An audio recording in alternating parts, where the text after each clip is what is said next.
Hello everyone, আসসালামু আলাইকুম। কেমন আছো সবাই? আশা করছি সবাই খুবই ভালো আছো। আল্লাহর রহমতে আমিও খুব ভালো আছি। তো এদিকে দেখো আমি পিঠা বানাতে বসে গেছি, আর আমার কপালটা দেখেছো, মানে আমার কপাল যে এরকম হবে আমি কখনো ভাবতে পারিনি। তো যাই হোক, আমি এখানে পিঠা বানাচ্ছি, আর তোমরা জানো, বুঝতে পারছো যে আমি এখানে কিন্তু আমার বাড়িতে নেই, আমি চলে এসেছিলাম আমার বাপের বাড়িতে। আমি সেই ভিডিওটা কিন্তু তোমাদের শেয়ার করতে পারিনি, কারণ খুবই একটা প্রবলেমের মধ্যে ছিল। তো তার জন্য আর আমার এখানে আসতেও অনেকটা বেলা হয়ে গেছিলো। আমি আসবো ভেবেছিলাম বিকালে, আর বিকাল করতে করতে আমার কিন্তু সন্ধ্যা হয়ে গেছে। দেখতে পাচ্ছ সাইডে কিন্তু অন্ধকার নেমে আসছে।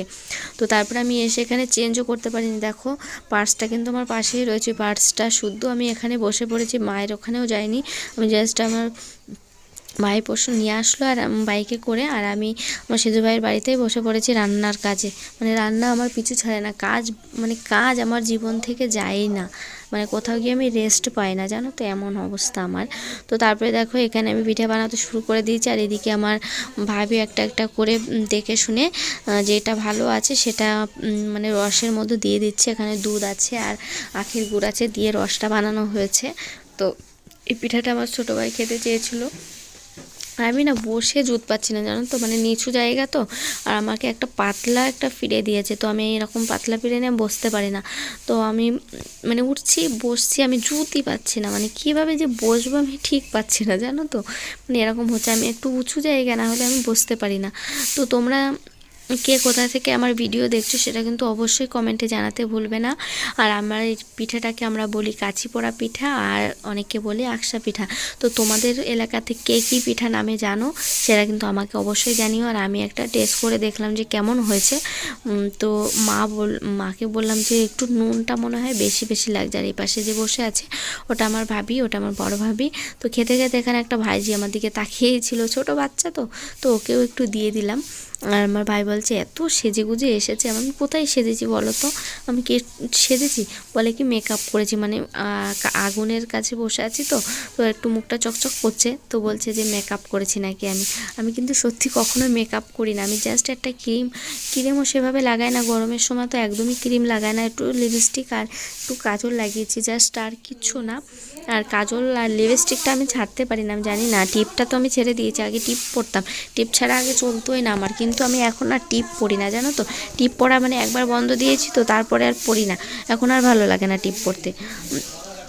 তো চলো পিঠাটা বানানো হচ্ছে, তোমরা ভিডিওটা দেখতে থাকো, আশা করছি তোমাদের খুব ভালো লাগবে। আর ভিডিওটা যদি তোমাদের ভালো লাগে বেশি করে শেয়ার করে দিও, আর লাইক কমেন্ট করতে অবশ্যই ভুলো না। তো চলো দেখতে থাকো, আর আমার এদিকে বানিয়ে নিই পিঠাগুলো।